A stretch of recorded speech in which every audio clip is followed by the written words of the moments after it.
Welcome to It Gets So Lonely Here, a game about running through a forest and meeting chicks. Should be good. Let me just check real quick. Let me just check the settings. Right, let's go. You are running through a forest, okay?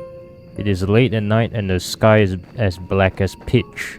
There is nothing to light your way save for the moon's milky glow, but its rays cannot reach you, not properly.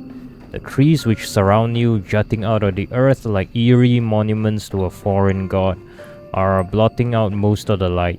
You cannot see where you are going, even if you had commenced your flight at a more sensible hour.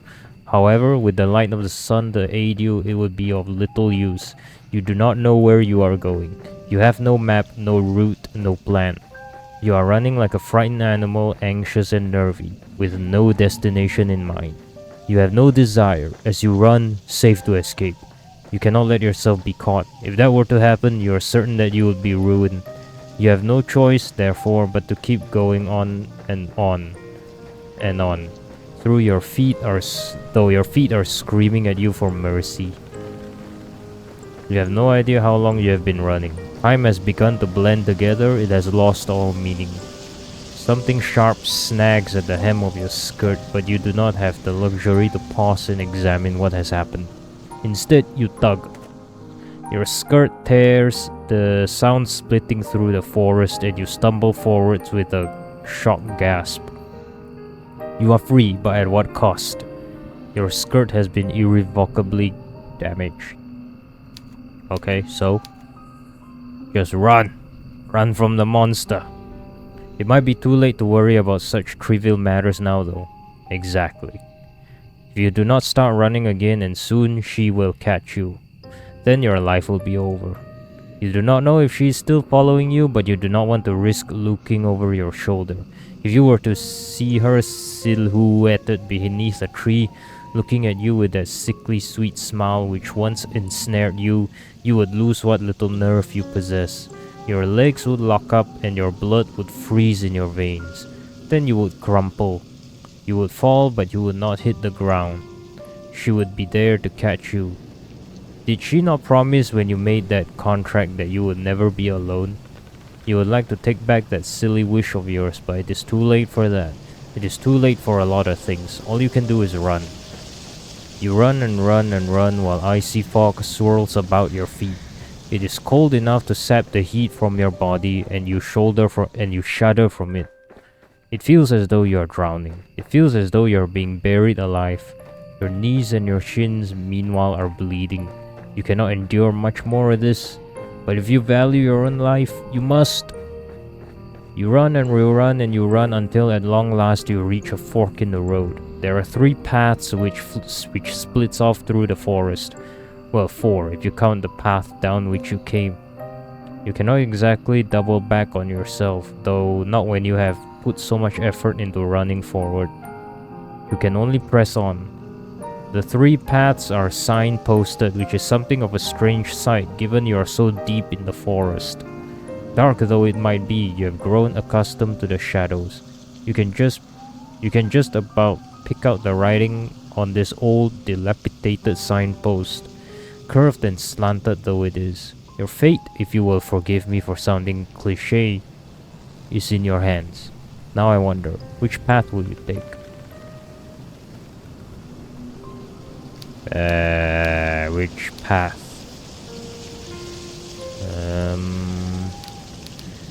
So a monster is chasing me, I assume. If we go to the shore, she'll just bury us there. Or eat us there. No, whatever. To the village? Nah, sounds suspicious, man. Castle. So you want to go to the castle. Good idea. All decent fairy tales tend to conclude in castles once they are beleaguered, put upon heroines are finally able to wed the handsome princess they once dreamed of. Okay. Why bother trying your luck with the shore, which may very well be deserted, or the village, which will be full of dirty, barefoot peasants? It is far better to skip the suffering and straight to the grand finale. What? Did I just pick my death? Like go straight to the grand finale? That is very astute of you. I did not realize you had it in you to be so mercenary. I can only wonder what will you uncover during your moonlight meanderings. The night is far from over and your adventures are only just beginning. I hope only that you have brushed up on your courtesies. They might come in handy when one is interacting with a sovereign. Royals can be temperamental after all. Oh, there's a save option right here. There's a save right here. I should have saved before I... Crap. If you fail to treat them with the prerequisite amount of respect, you might come to regret it. You follow the path which leads to the castle, supporting yourself on weary, aching legs which feel ready at a moment's notice to detach from your hips. You are little more than a wisp of a girl, but you have been running for so very long and your feet are so very numb.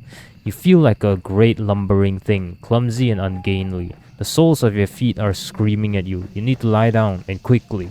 You'll only hope as you continue to run that you will find a spare room available for you in the castle. You do not know what exactly will await you at the castle, but you have visions as you run of a vast, opulent dwelling. This dwelling will surely be full of finely furnished rooms in which you might rest your weary head. There must also be a king and a queen inside this castle, you ponder, who will be kind and wise. And what of their children? What of a princess? Every good castle must possess a princess who will take pity on you and your plight.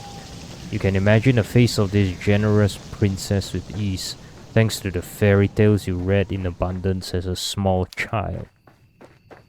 The princess will be fair. Crap, I pressed wrong. And now I didn't even see that dialogue. Her limbs will be slender, her hands dainty and unsullied from physical labor, and her sensibilities will be sweeter than marzipan. She'll be kind to you and compassionate, just like an older sister. You do not know what older sisters are like though, or younger sisters for that matter. You're only guessing. You're not a complete fool, however, despite your tendency to daydream, and you do have a few reservations. Monarchs do not, as you know from voracious reading, have the best track record when it comes to caring for the peasantry. Was there not a very famous queen who once said, with a cavalier wave of her hand, that the hungry peasants in her kingdom should content themselves with cake if bread was not an option? You think that this might be a misquote, but the point still stands. Though royals are supposed to grant their subjects succor in their time of need, this does not always happen. In fact, it very rarely happens. Kings and queens and princesses and princes are just people. That's a lot of "and." Why not just use a fucking comma or something? At the end of the day, and they are subject to the same caprices that all humans are. They can also be careless and selfish and inconsiderate. There is no guarantee that this mythical princess of your imagination will help you. Why? There is no guarantee that this mythical princess exists at all. Still, you must try. It is this hope which keeps you going. If you continue to run to the castle, it takes some time before you finally emerge from the woods, but finally you do it. How much time, you ask? I cannot answer that. Did I not say that time had begun to lose all its meaning? Forest is behind you now, at least, and all the awful nightmares which dwelt within it.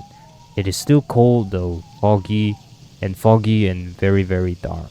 The sun has yet to rise. You can see the moon more clearly now, though as it hangs above your head, round as any pearl or orb or crystal ball. The moonlight shines down upon the castle which looms in front of you like a cliffside. And we're here, the castle. The stone edifice of the building is imposing and it drowns you in shadows darker than the depths of the deepest ocean. The castle is not all dark, though not like the night sky above it.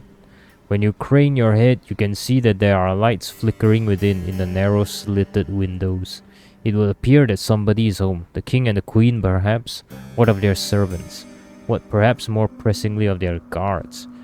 You half expect as you stand there that armored knights will accost you for daring to to approach the castle of King and Queen so-and-so. Do you not know your place, foolish peasant girl with the dirty skirt? Begone with you! You are not, of course, a peasant. Your family is a wealthy one. Or rather, they were, before your father made a series of poor financial decisions. You do not look like a young lady right now, though with your dirty face and your dirty skirt, which is torn at the hem. If any guards were to take you for a vagrant, it would not be surprising. But though you stand there dithering, your filthy fingers hooked in front of your filthy skirt, you do not hear any cries. Nobody sounds the alarms. Lights might be on inside the castle, but there is nobody outside of its perimeter standing sentry. There is nobody to impede your entry, and the elaborate iron gates which are set into the vast stone walls about the castle's exterior are open, just a crack. It would be a trivial matter to slip inside. There is nobody to stop you. Why are you trembling now, you silly thing? You have come so very far, it would be an act of foolishness to turn around now. Well, maybe I should have gone for the village. Cause does not seem like I'm welcome at the castle. Go on, go! You inhale, perhaps in an attempt to screw up your courage, which has at long last begun to fail you. And then you step forward. You slide between the wrought iron gates as stealthy as secretive as a thief, then cross the path which leads up to the tall, imposing structure. The domed doorway which leads you into the castle itself, hewn from stone, is closed, but at a push of your palm, it swings inwards. The door creaks alarmingly as it opens, the sound loud enough to split the silence like a thunderclap. So we just alerted the guards then. You inhale at this and glance around, your eyes darting hither and thither. If there are any guards posted about the castle's grounds, they should have been alerted by that sound. Will they come for you at long last? What will happen should they catch you? Will they throw you in the dungeons? That does not sound like a pleasant way to spend the night. At least you would have a roof over your head though, and you would not have to keep walking. Your feet really do ache.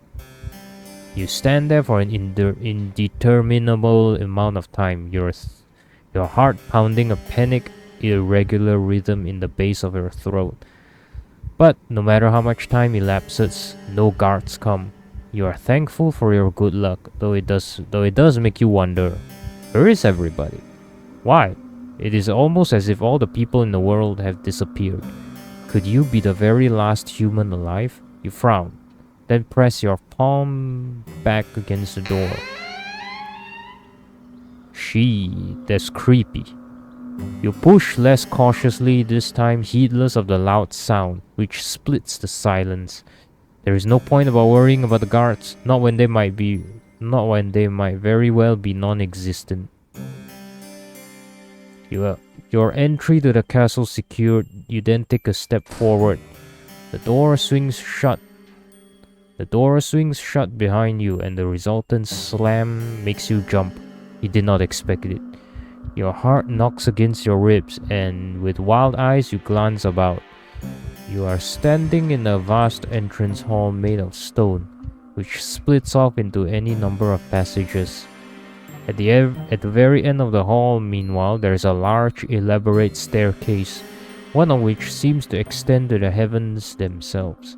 It is dark inside the hall, but there are numerous torches set in sources in the stone wall, which are aflame. They offer some relief from the shadows. You can hear the faint sound of the wind outdoors as it moans against the castle's impervious walls, but you cannot hear any footsteps.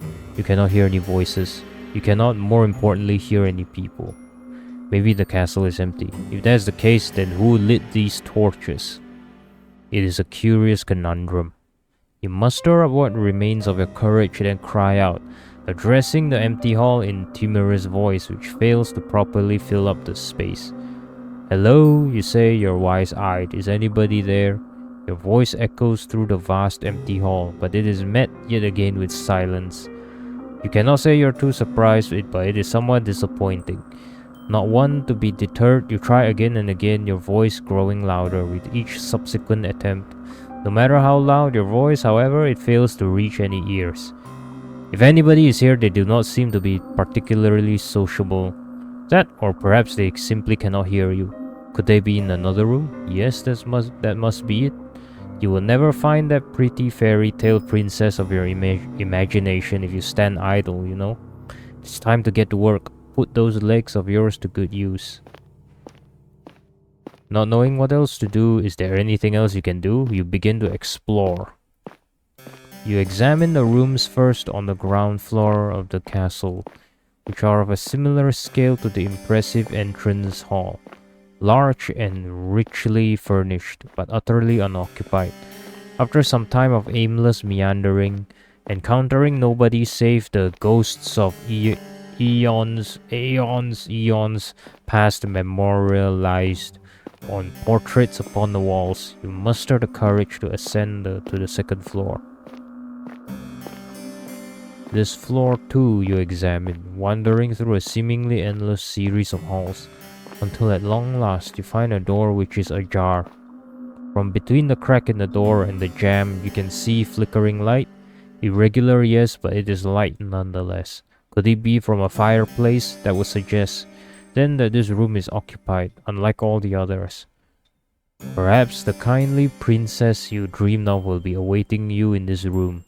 It is with a trembling hand that you press your palm against the door. You push it. Then you step inside the bedchamber, which unveils itself for you. Shyly you stand in the threshold of the chamber, much of your courage extinguished and gasp. The bedroom itself is gorgeous.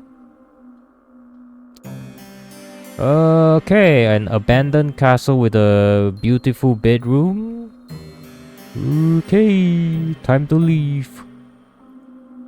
It is a chamber so luxuriant, not even the shadows can obscure the fine craft of the furniture within, nor the rich patterns on the walls. It is the girl inhabiting the chamber, however, who truly takes your breath away. Oh, so there is somebody. Thank God. Sitting upon the velveteen sheets of the towering four posters is a girl in a sumptuous red gown who seems to be of a like age to you. You do not have a clear view of the girl's face. Her head is bowed, her gaze directed downwards at her lap. Okay, so maybe it is another monster. You can tell from her hair, however, and from her slender calves, which protrude from beneath the hem of her dress, that she is very pretty. The girl's hair is golden, just like freshly cut wheat, but it is the red of her dress which truly captures your attention. She is so striking you cannot look away from her. Fucking hell, that's creepy. The girl is not alone in her chamber either. She has a companion, though this companion is not half so endearing as she. In her lap, perched upon her velvet skirt, is a doll. The doll's hair, like that of her mistress, is golden, though much of it is hidden beneath a bonnet. The girl is adjusting the china teacup held in the doll's tiny hand, while the rim of the cup glints in the light which exudes from the fireplace. If the girl is of a similar age to you, it seems strange that she would content herself by playing with dolls. Is she not too old for it? This girl would be more at home, you decide, at a ball, wearing an extravagant gown, speaking with wealthy noblemen, perhaps even princes. She should not be sitting in what you presume is her bedchamber, adjusting a teacup in a doll's hands. But you are not afforded much more time to stand there marveling at the girl, because she turns. She raises her head, then her eyes meet yours. You thought the girl pretty when first you observed her, sitting on the edge of her plush velveteen bed examining her doll. Now she is looking at you. However, her face illuminated by the flames in their grate, you can see that you are mistaken. She is not just pretty. She is beautiful, so much so, it is breathtaking. You're breathtaking. You're breathtaking. She looks as though she has stepped out of the pages of a picture book. She is simply too perfect to belong to this world. Perhaps she's some kind of vision, a waking dream, a hallucination. But no, she's none of these things. The doll on her lap is a cold hard thing made of porcelain, and it is unflinchingly, reassuringly real. If she were a mirage, surely she would not be able to handle physical objects such as this. It is strange though. The doll, though immaculately made, looks oddly imperfect when compared to the girl who is holding it. She is so startlingly beautiful, she even puts man-made representations of feminine charms to shame. The sight of her makes you feel rather weak. You always have had a fondness for fair maidens, haven't you? You are rather hopeless when it comes to them, even worse than a knight-errant from a courtly legend. Your aesthetic appreciation is not particularly ladylike, but, well, it is not every day a girl encounters an elegant beauty like this. Attired in red, illuminated by the firelight. I suppose I can forgive you for this rudeness, as too can the girl. She does not seem to be the type to hold a grudge. Oh, the girl says in a voice that's surprisingly enough far less refined than her appearance. It is good to see you, I have been waiting. Has she? That is news to you. You blink, perplexed, a response on the tip of your tongue, but you are unable to expel it into the ether. The girl is setting her doll aside, then she stands at the hem of her dress, swishing about her legs. Nimbly like a ballerina, she canvasses the space between you. Her room is so very large, there is quite a lot of space, then takes your hands in her own.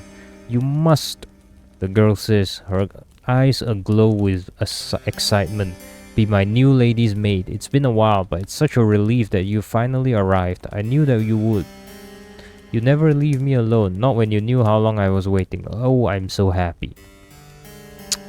So we escape one monster just to end up in the hands of another. Well, shit. The girl's good mood is contagious, so much so you find yourself being swept away in it. You are tempted to accept any identity she might press upon you. You have never been a maid before, but you might not mind being this girl's maid. She does not seem like a poor mistress to serve, if she's always this kind. You cannot mask the confusion, however, which flickers across your face. You're not a good enough actress, and in any case, this is all happening too quickly. Why? You barely know this girl. Why is she being so familiar? It is with blank bovine eyes that you examine the girl. Your befuddlement is pronounced enough that even the girl, despite her good mood, notices it. She frowns. Then she says, her fingers sliding away from your own. Or am I mistaken? Are you not my new lady's maid after all? The disappointment in the girl's face is abundant, so much so your heart clenches. You do not know her, she's still a stranger, but you are struck, all of a sudden, with the intense desire to appease her. You do not want to let her down. The thought is devastating. You are not aware, you tell her that you had applied to be her maid, but if that is what she wills, you would not be opposed to it. You pray that she forgives you, though, for your discombobulation. A lot of big words in this game. Discombobulation. The hell? You come from a distant country and you have traveled for many miles. You know not where you are and you do not know who she is. What, you don't know who I am? It is regrettable, you tell her, but no, you do not know her, though that is no fault of her own. Why? You have spent such a long time running you hardly even know yourself. Ah, so you are a fugitive then, from another country, I see. I won't pry into your past then, if you'd rather forget about it. I don't mind sharing my past with you though. Everybody in this country knows who I am, after all, or at least they should. Now this is quite the impressive boast. If it were to come from the lips of another, you would find it unpleasantly arrogant. You do not think, however, that this girl is trying to show off. You get the feeling instead that she is merely telling the truth. If you don't have the pleasure of knowing me, then allow me to do the honors. My father and my mother were the king and queen of this realm, and I am its princess. Well, Perfect. We actually ended up meeting a princess. Okay. I've lived in this castle all my life, so I don't know much about the outside world, but I know that other countries do exist out there. I presume it is from one of these foreign countries that you come from. It is very good to meet you. I've always wanted to talk to somebody from overseas. It feels like quite the opportunity. Hehe. Hehe. The girl giggles at this and you smile in response. You tell her unthinkingly that it is your pleasure really to meet her, or at least you mean to. You only get halfway through this remark when the full gravity of what the girl has told you sinks in. You come to a stop. Then you stare. Did she just say she was a princess? Yes, that's right. I'm a princess and one day I'll be a queen. After all, I've done a little bit of growing up. My ministers don't think I'm ready to run the country just yet, but I've been doing my best at my lessons. One day I'm sure I'll be the best queen there ever was. So she really is a princess. That makes sense, you suppose, given she lives in a castle, but it comes at a surprise regardless. Christ. I think I'm gonna have to take a break soon. There's a lot of reading and my throat's getting sore. You hadn't known, but before you enter this chamber that you are trespassing on a lady of such great renown. Why, if she willed it, she could have executed you for your carelessness. An ugly red flush creeps up your face, a flush which is far more lurid than the princess's dress as you look to your feet. Bashfully, you stammer out a new address that you are very sorry for intruding upon her and that you hope she can forgive you. Oh, it's alright, think nothing of it. I don't mind really, we all make mistakes, and anyway, you weren't to know. You said you weren't from around here? You nod your head in silent affirmation. It isn't a complete lie. You really are not from this country. You're not from this world at all. What? So we are paranormal? We're a ghost? How wonderful. I'll look forward to picking your brain later. All of my servants come from the nearby village. Their tales are all the same, and so are their superstitions. I could do with a breath of fresh air. My last lady's maid told me I was too impetuous, but I don't think there's anything wrong with wanting a bit of adventure. Not that I've ever been afforded much of that. I've been shut up in here for so long, I hardly ever get the chance to talk to other girls my age. My last lady's maid was older than me and was the one before her and so was the one before her and the one before her. Some of the princess's fair mood seems to dissipate as she speaks, her expression turning by degrees into something rather more pensive.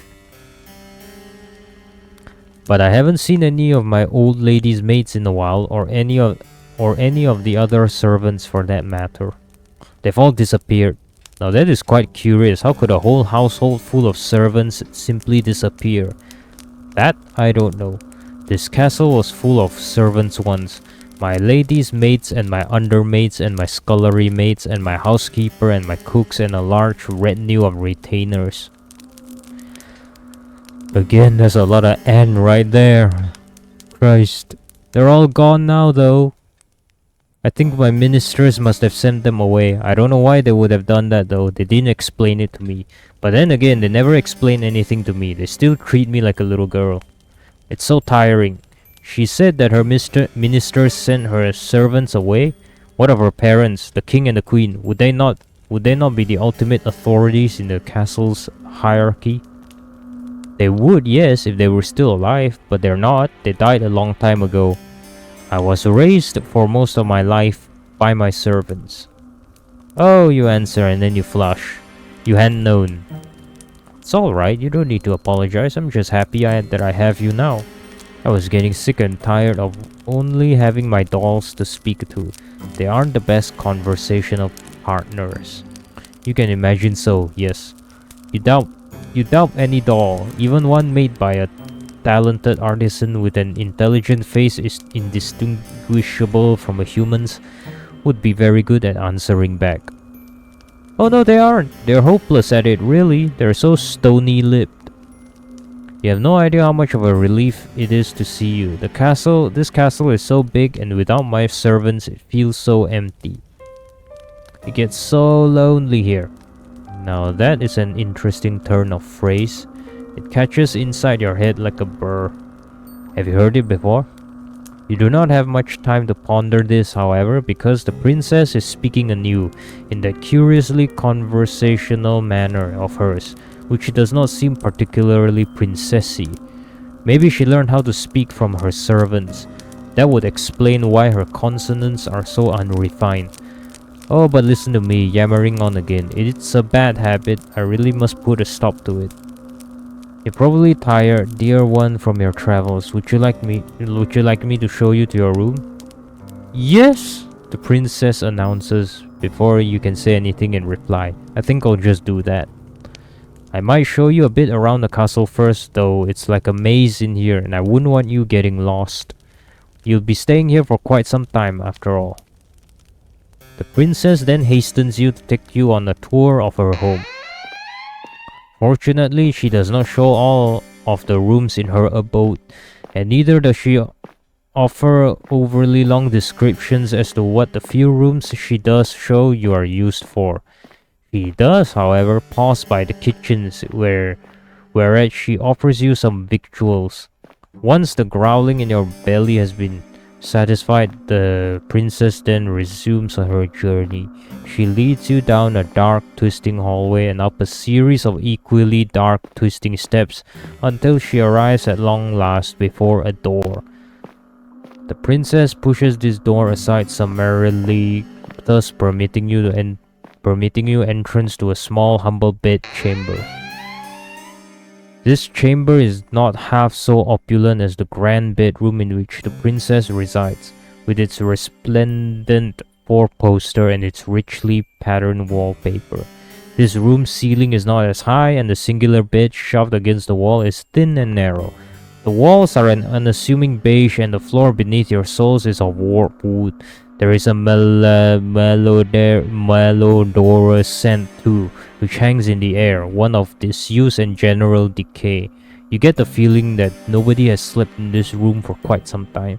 That must explain why it feels so very cold in here.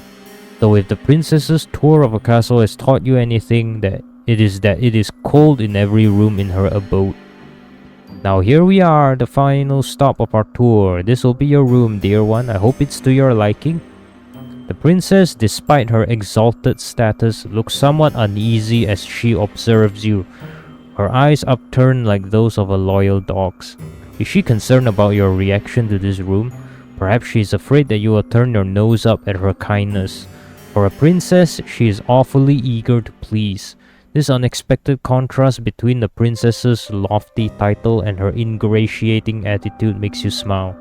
This room is rather scanty, yes, when it comes to its content, but it is more than passable. It has a roof and four walls, and though it is cold, you fancy you will feel warmer once you have slipped beneath the bed sheets. The room is not quite so fancy as your dormitory at the conservatoire, and neither it is so large, but it does have one glaring improvement over your previous lodgings. You will not be expected to share it with anybody else. There is only one bed in this room, and this bed is to belong to you. You think that the peace and quiet will do you a world of good. You tell the princess as much, and she smiles. That's good. I was worried you wouldn't like it. Hehe. I know it isn't much to look at, but it is one of the nicest servants' rooms we have in the castle. Most of the maids sleep beneath the roof in this teeny tiny room, which is all cramped. There's 10 beds up there, and they're so close together there's barely any room to pass between them. I thought it was perfectly ghastly when I saw it, and the last time I went up there, not that I was supposed to be up there. It was a rainy day and I couldn't go outdoors, so I was doing a bit of exploring. If the housekeeper had known I'd been skulking around, I don't think she would have been best pleased. But in any case, nobody sleeps up there anymore. The scullery maids are all gone now. I couldn't put you up there though, in the attic with all those empty beds. I didn't think it'd be very cheery. You're not just a scullery maid, you're my lady's maid. That means you deserve good lodgings. It'd be an insult to offer you any less than this. Now it is getting late. You'll have to forgive me for rabbiting on. I heard it's something I tend to do. It's a bad habit, one that's unbecoming for a lady. The housekeepers warned me enough times. You reassure the princess to the contrary, smiling as you do so. You do not mind if she talks too much. That is better than not talking at all. Her affable nature makes it easier to spend time with her. Manners be damned. You are always scolded too back in the conservatoire for your behavior. You know full well how aggravating it can be to be upbraided not for any particular misdemeanor but for being yourself. Well, I'm glad you understand, the princess answers with a giggle. I really should be off though. It's bad manners to keep you, especially when you look so sleepy. Get some rest, we can talk more tomorrow, if you don't mind my ceaseless prattle. I'm glad you seem to appreciate it, at least. Though I'm sure you'll get tired of it eventually. All of my old mates did. The princess departs, and in her absence you take a seat upon the bed, your new bed. You cannot help but think this is all happening very quickly. It does not seem like very long ago you were still in the forest, running for your life amongst the tall, imposing trees with their gnarled, grasping branches. The forest might as well be a distant memory now though. You are indoors, inside a castle no less, and you have been given a room in which to sleep and the clothes that you might wear. It seems premature still to declare that you are out of the woods in a metaphorical sense. I mean, things could certainly be worse. You force yourself to stand on legs which feel too weary to support you, and change into the night clothes hanging in the wardrobe. The night clothes do not fit you perfectly, but you are too tired to care about that. You're too tired to care about much of anything. You retreat to the bed and slide beneath its sheets. Then you let your eyelids fall shut. You exhale. And lulled by the breeze which blows outdoors, you fall asleep. You are so very tired. Your sleep is a deep, dark one, darker even than the furthest abysses of the nighttime. Like the nighttime sky, however, which shimmers with stars. Your sleep is not devoid of those prismatic fragments you humans call dreams. Though in this case, I rather think your nocturnal imaginings are worth rather more than that. They are not dreams, are they, to which your slumbering mind is subjected? You know that they are not. Otherwise, your body would not be so very cold, not so clammy. The images that flicker beneath your closed eyelids like the ghostly images in a phenakistoscope. So many big words, I swear. What the hell? Does the game developer is an English major or something? Like, look at that word. Ghostly images in a phenakistoscope. What is that? What does that word even means? Shit. Were not conjured from within your mind. They were instead taken from your memories. You are not merely dreaming, you are remembering. You remember the girls who slept in your dormitory and how they always hastened to use the shower first, so you were last for breakfast. You remember how, when you finally did arrive at the dining hall, the most desirable morsels had already been snaffled up by the girls who got there earlier. You struggled too to find a seat. Once you finally did get your hands on some food because nobody ever wanted to sit with you. The other girls all acted like you were a leper, save for when they wanted favors. They never asked for these favors, mind, for why would they? To them, your father's prestige did not matter. They were all wealthy ladies, too, many of them wealthier than you. When everybody has the airs and graces of a princess, how is anybody supposed to stand out? You stood out the least in your class, perhaps because you were one of the smallest, the frailest, the sickliest, who always came down with colds in the winters. Your poor health did not stop the other girls from treating you as a servant though, when they remembered that you existed, of course. It was your lot in life as you dwelt within the stone walls of the conservatoire to carry school bags across the field like a pack mule. Then come the evenings. The girls in your dormitory had you sewing on missing buttons and ironing out the creases and wrinkles in their uniforms. If there was an odd job that needed performing, you would always be asked. But these girls did not ask you. That would have been too civilized. They ordered you instead, and as they ordered you, they laughed at you. They laughed and they laughed and they laughed. The laughter hurt, but it hurt considerably less than the kicks did, and the slaps, and the pinches. Once during an embroidery lesson, one of your classmates had an accident with her sewing scissors. She stumbled, or at least she pretended to, and before you knew it, the silvery blades of those scissors were embedded in your left palm. Oh, ouch. This happened quite some time ago, when you were even littler than you are now, but you can still remember it. It hurt a lot. The scissors were sharp and they perforated your skin. Not all the way down to the bone, but enough to bleed. Your wound bled bright red like strawberry jam all over your embroidery.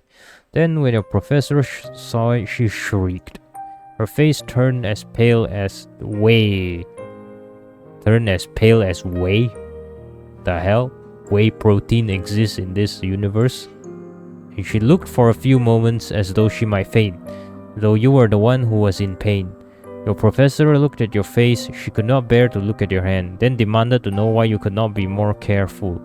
Her tone had been an accusatory one, almost as if you had stabbed yourself in the hand with your scissors to goad her. The pain in your hand hurt, but the giggles of your persecutors hurt all the more. They were never punished for that. Perhaps your professor did not care enough to punish them. Perhaps she, like everybody else, thought it was your fault. The wound, when all was said and done, was not too deep. You did not even need any stitches.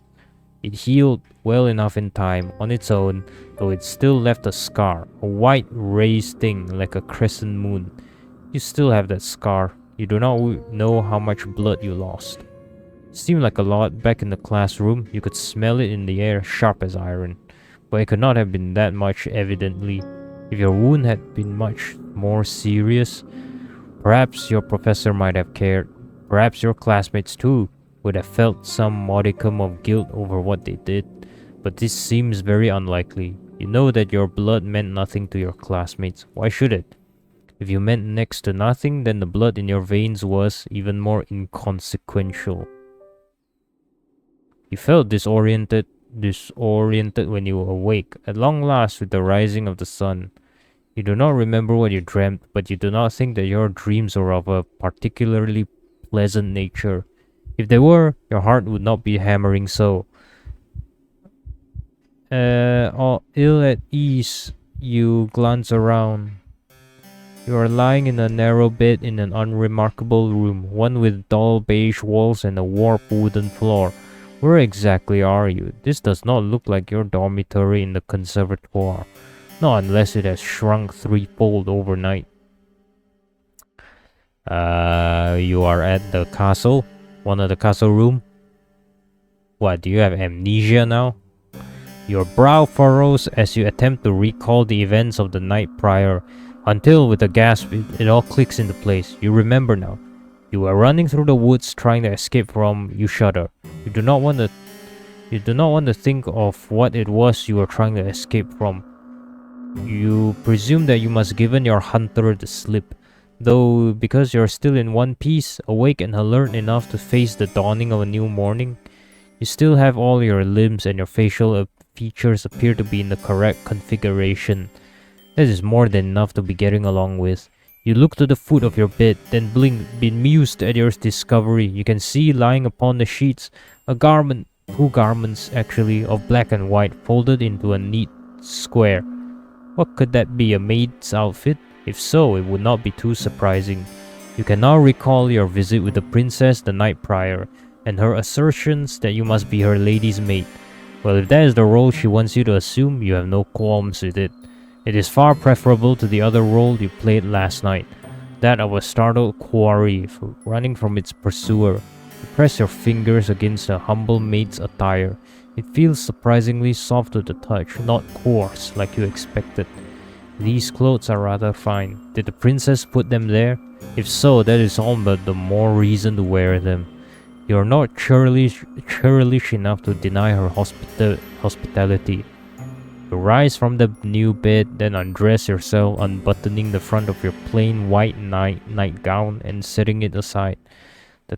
This task accomplished, you then clad yourself in your new attire, black, white, and eminently sensible.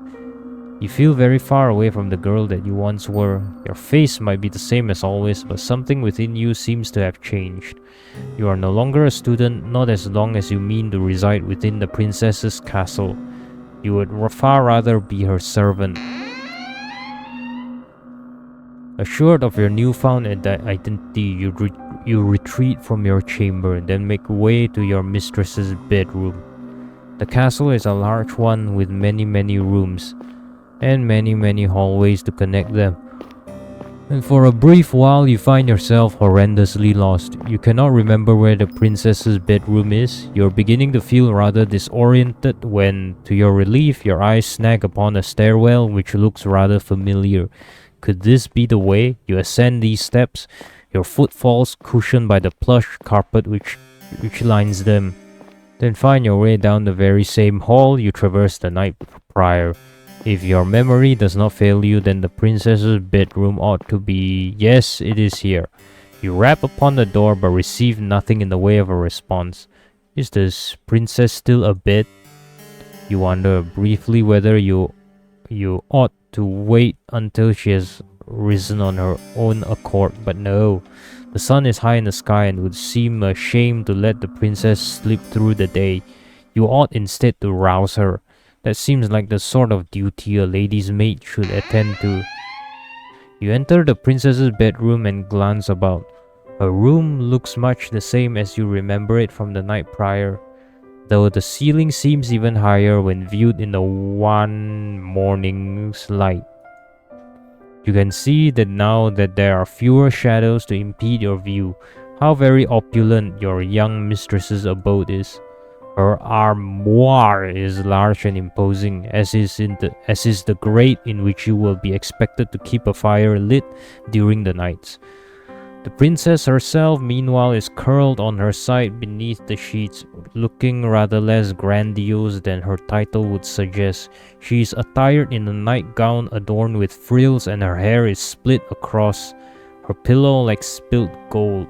In her slender arms, meanwhile held to her chest, is a doll, the very same one she was corsetting last night. You suppose this doll must be her favorite. My god, this game is long. How long have I been reading crap, man? Idly you wonder what the doll's name is, though you do not suppose it matters all that much. It is time to wake your mistress. You call out to the princess, but she is largely unresponsive. Her eyelashes still sewn tightly shut and her lips pursed in slumber. You purse your lips too and sigh. Well, nobody ever said your job would be easy. Once again you call to the princess and this time she replies. Her response is not a favorable one, however. She sighs, then turns away from you, her doll clutched to her chest. Just give me a little longer. The princess sounds so enfeebled, but you do not take pity on her.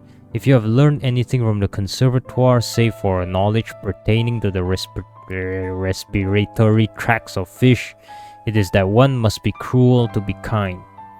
You do not think this adage was practiced with any great success in the conservatoire, but perhaps it will have more of an impact upon the princess. You tell her once again to wake up, more sternly this time. You will not let her sleep, for she has slept long enough already.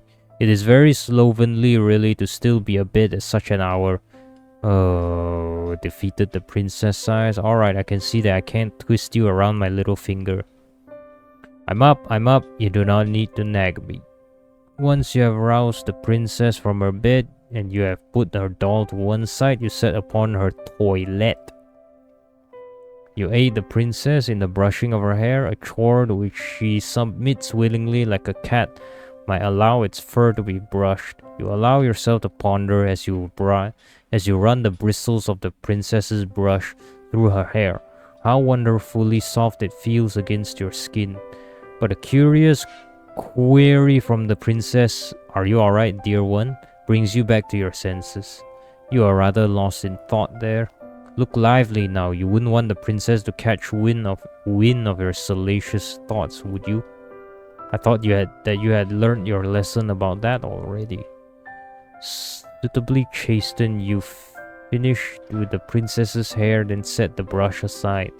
Now that the princess's tresses have been taken care of, you must start on her attire. The princess remains seated upon the edge of her bed, looking up at you askance.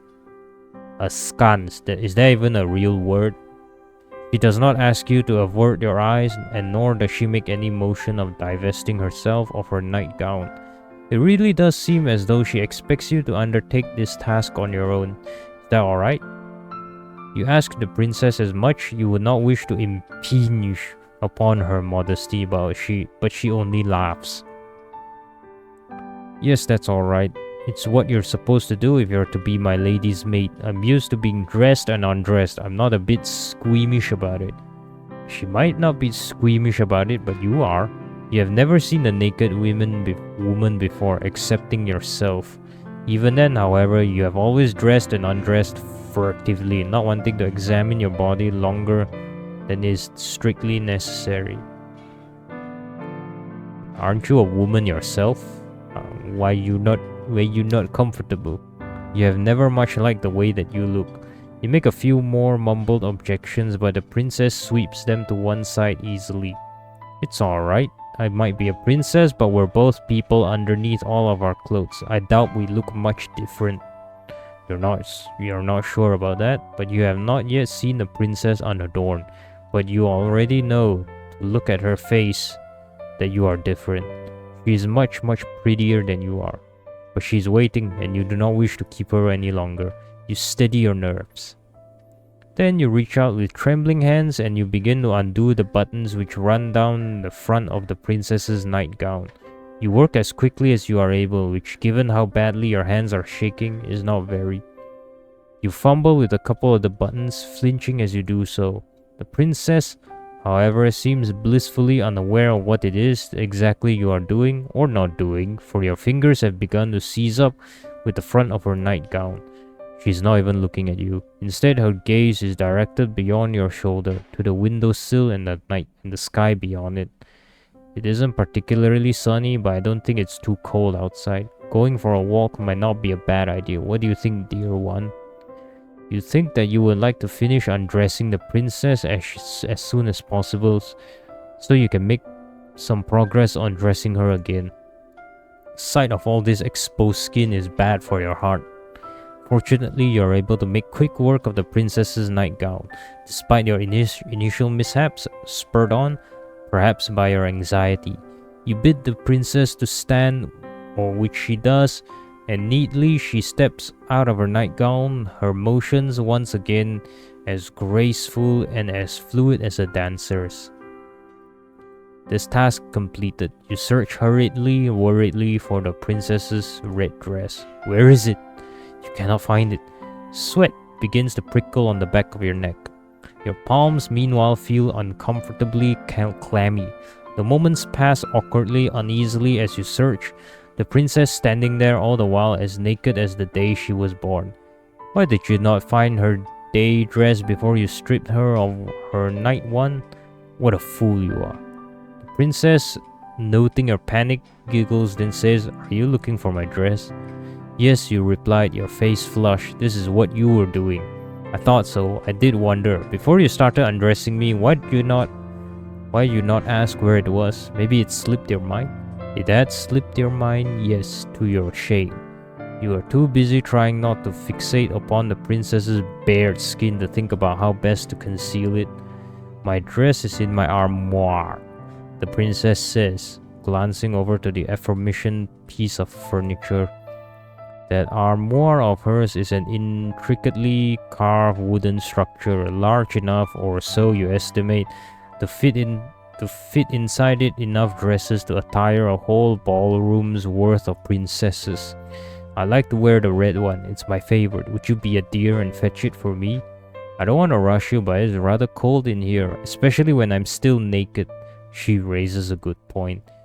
You turn away from the princess and make your way to her armoire. Once there, you open its wooden doors and peruse the clothes hanging within. It is just as you expected. Inside that wardrobe lies numerous dresses, all of them finely sewn and decorated with no shortage of ribbons, lace, and iridescent pearls. You find the princess's red dress soon enough, then hurry to her side. With your spoils in hand, you hurry to dress her, concealing once again the princess's pale skin beneath layers upon layers of soft red velvet. She is easier to look at now, you think, with her skin concealed. That might have been the most nerve-wracking task you have ever had to accomplish, even more so than your perilous escape through the foggy forest. Why, it seems a small miracle you can remember how to breathe. Ah, that's much better. Thank you, dear one, for your help. You have not been here for a full day, but I already wonder what I'd do without you. Shyly, you assure the princess that you did nothing. Really, nothing beyond your job. You did not do anything incredible. And in any case, being complimented by somebody so pretty is embarrassing. Aw, don't be like that. I want to compliment you. Why shouldn't I? When you've been so helpful, it'd be rude not to anyway. I think you're very pretty too. Oh my. Your face flushes from this more deeply than ever before. You ought to count yourself lucky. Really, what's with all this excessive blushing? That the princess does not seem to possess any vampiristic tendencies. You are making yourself quite the easy target. Now, the princess declares, why don't we go for a walk? It's a nice enough day and I get so very bored of being cooped up inside. You can't think of any particular objections to raise to this remark, and that you think that the princess might have a point. The castle, though expansive, is somewhat stifling. The walls are so thick they put you in the mind of a crypt. With your acquiescence assured, the princess quits her chamber, her posture elegant and her gait unhurried.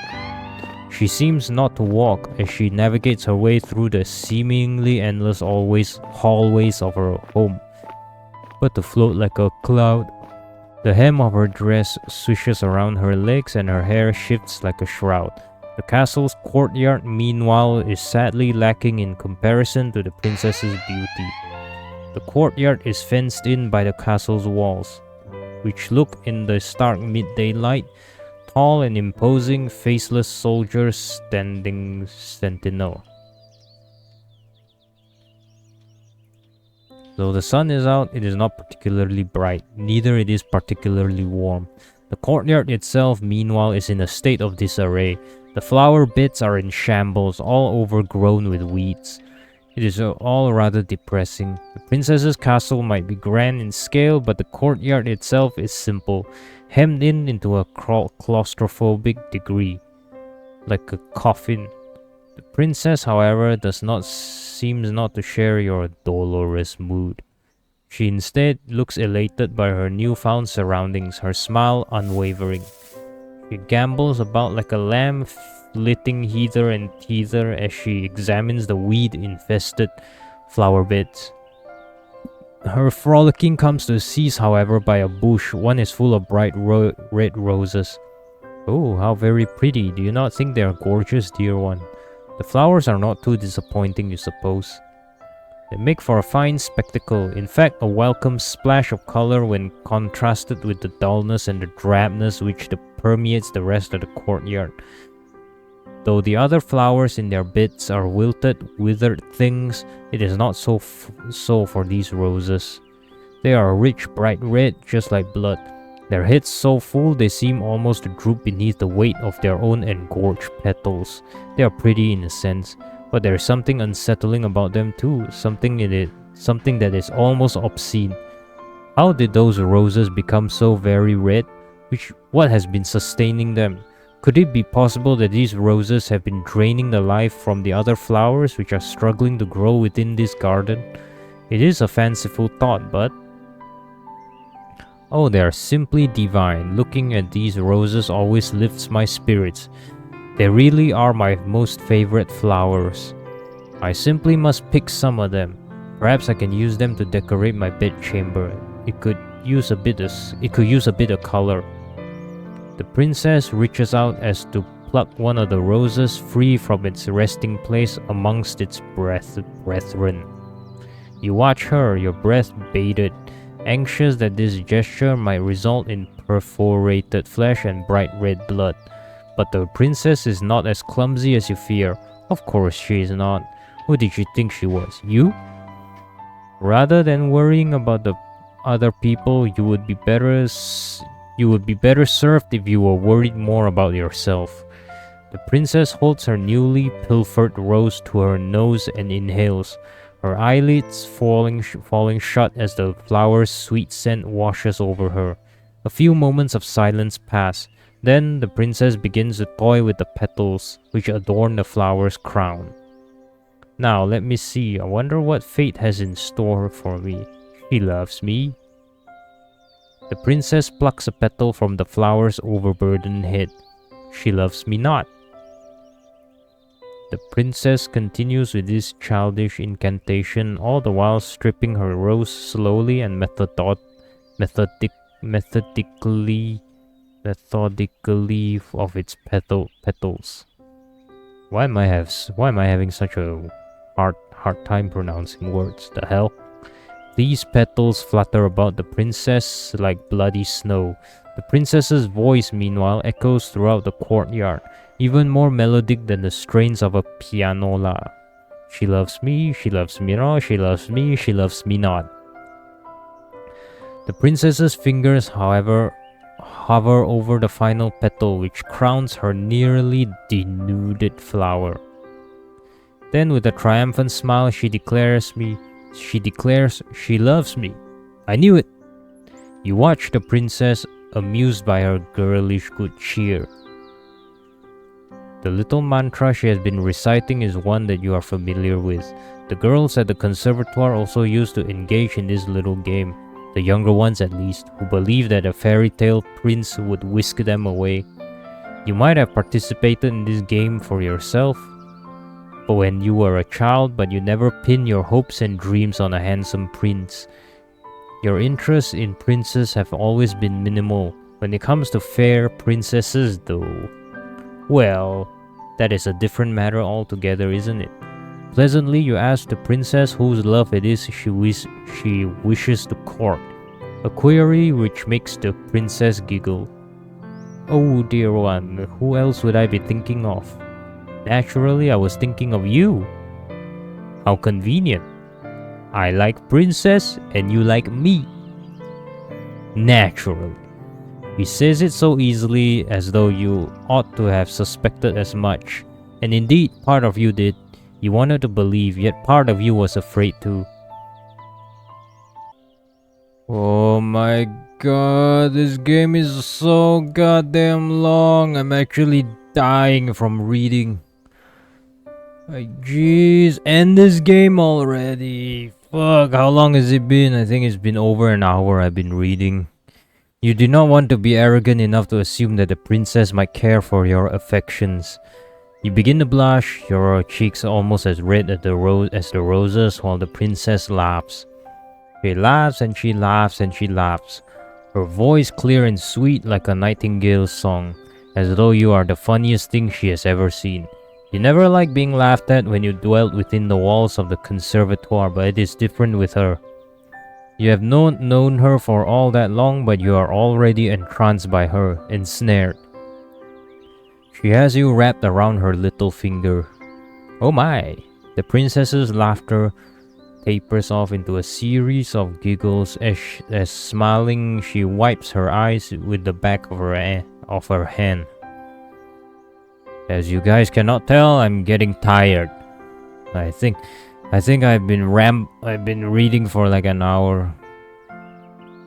That was quite the amusing diversion, but I've just an idea. You look at the princess curiously. What idea? You can't tell? You cannot even begin to guess. I just thought that all this watching must be boring you. The The princess says, tossing the rose strip stem carelessly to the ground. You should give it a try, please do, it'll be fun. The princess retrieves a second rose from the bushes, deftly snapping it between her fingers and offers it to you. I want to see what fate has in store for you too. You smile at the princess, touched by her enthusiasm.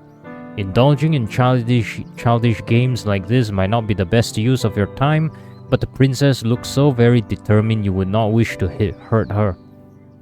What could be the harm, really, in consenting? The only real casualty of this game will be one singular rose, the rose that the princess is holding towards you. You reach out, meaning to accept the princess's offering, but oh no! You are clumsy, and you seize the stem of the rose with a touch too much strength. The head of the rose might be pretty, but there is more to a rose than its bright red flowers. Roses have thorns too, a fact that you are now being painfully reminded of. The pain flares through your fingers and you gasp. You take a step back, the hem of your skirt swishing around your ankles. Your finger is stinging and so are your eyes. You ought to have been more careful. Why were you so stupid? You poor dear, you're bleeding, the princess exclaims, alarmed. Then she frowns.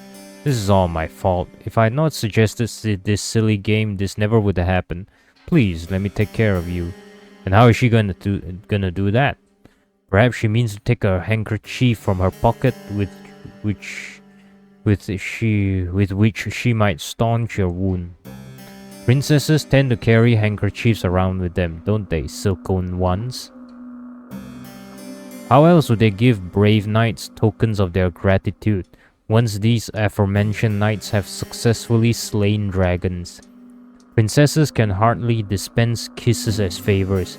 It simply is not done. That is what you always thought, but... Please hold still, this might sting a little bit. This princess is anything but ordinary. Rather than take a handkerchief out of her pocket, she instead encloses her white, slender fingers around your hand. Carefully, as though she's handling a precious object, she raises your hand, her eyes affix all the while on the beads of startlingly crimson blood, which are oozing luridly from your wound. She licks her lower lip. Oh, great! So we ran from a monster just to meet another monster. Nice. Then she dips her head. She parts her mouth and with a soft sigh which borders on the sensuous, she slips your injured digit. My injured digit? What? Is that another word for finger? Injured digit between her teeth. So much for princesses not dispensing kisses as tokens of appreciation. This might not be a conventional kiss, but it feels intimate regardless. Almost startlingly so. The princess's lips, which are as red as any rose, are enclosed around your index finger. You can feel the warmth of the princess's mouth about your skin and the wetness of it. Gross. These sensations make your whole body quake. You did not expect this. Tremulously, in a voice which wavers, you ask the princess what it is she's doing. She is eating you. She's a demon. Oh? The princess glances up at you, her mouth still enclosed around your finger. Didn't I tell you I'm trying to stop the bleeding? Yes, you gathered as much, but is there a problem? I'm not making you uncomfortable, am I? It is not, you say. That she is making you uncomfortable per se, but this is rather awkward. You did not expect it, that is all. And is she not worried that this is unhygienic? Unhygienic? The princess blinks. She is the very picture of innocence, which is funny, really, given your finger is still nestled against her tongue. I don't know what you mean by that exactly, but I've heard this is the best way to take care of cuts. My nursemaid used to do this for me. When I was a child, it is what you're supposed to do. Okay. That clears everything then. And you ask, your voice catching in your throat, did her nursemaid keep staunching her wounds with her mouth when she grew older? Well, no, but my nursemaid was dismissed when I was 8 years old. That's the normal way of things. I had my ladies' maids to look after me then. How very interesting. And did they ever clean her wounds like this? No, the princess says, smiling mischievously, because I'm not clumsy enough to cut myself, silly. Now that was quite the sharp retort. You did not expect it. Your face turns even redder if such a thing is possible, though this might perhaps be to your benefit. With some luck, all of your blood will flow to your face rather to your finger, and your bleeding will stop. Has it stopped? Your injury was not a deep one. There should be no need for the princess to keep on suckling, but she still is. You're not accustomed to intimacy of this nature. It is making your heart flutter. If the princess knew what her mouth was doing to you, you are sure she would not be so very familiar. You feel quietly, crushingly confident that she would scorn you for your feelings and deem them unnatural. It would not be the first time. At this point, you should be used to rejection. It still stings though. It stings much, much more than any thorn on any rose ever could. The days passed following your misadventures in the rose garden in a relaxed, unhurried sort of manner.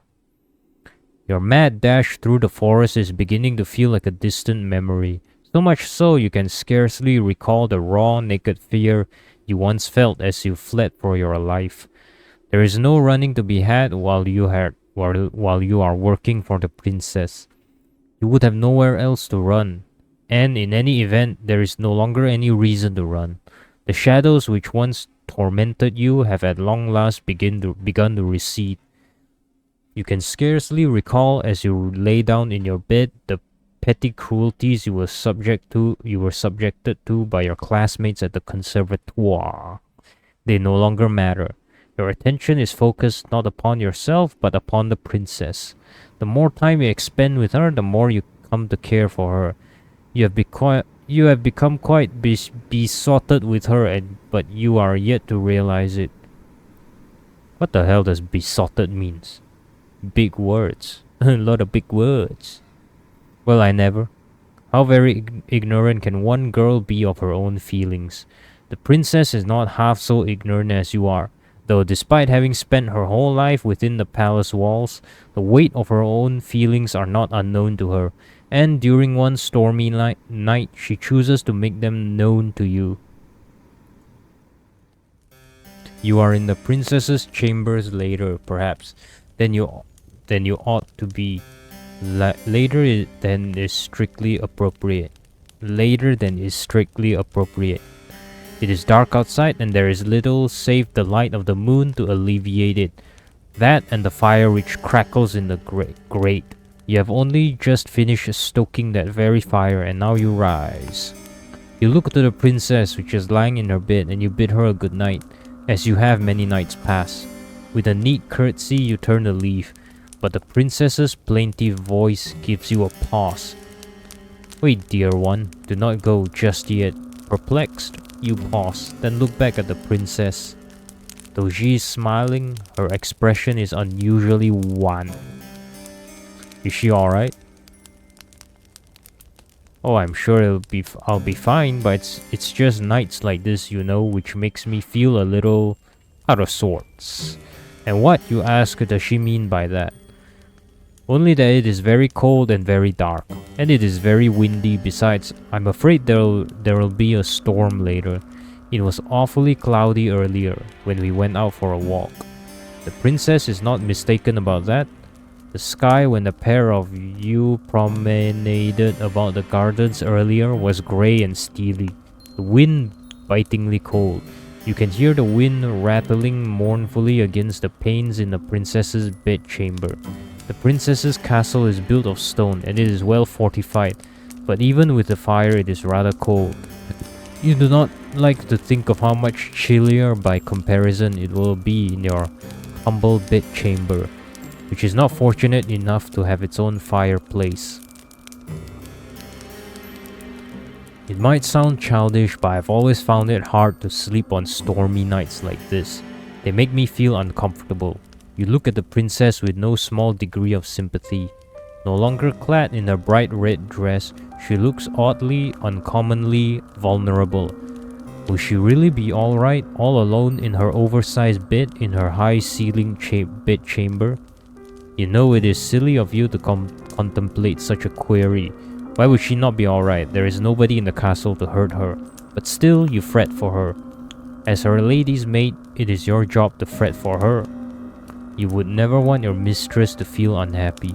You ask the princess what it is she would have you do, and the princess perks up at this. Pleased, perhaps, that you are taking the initiative.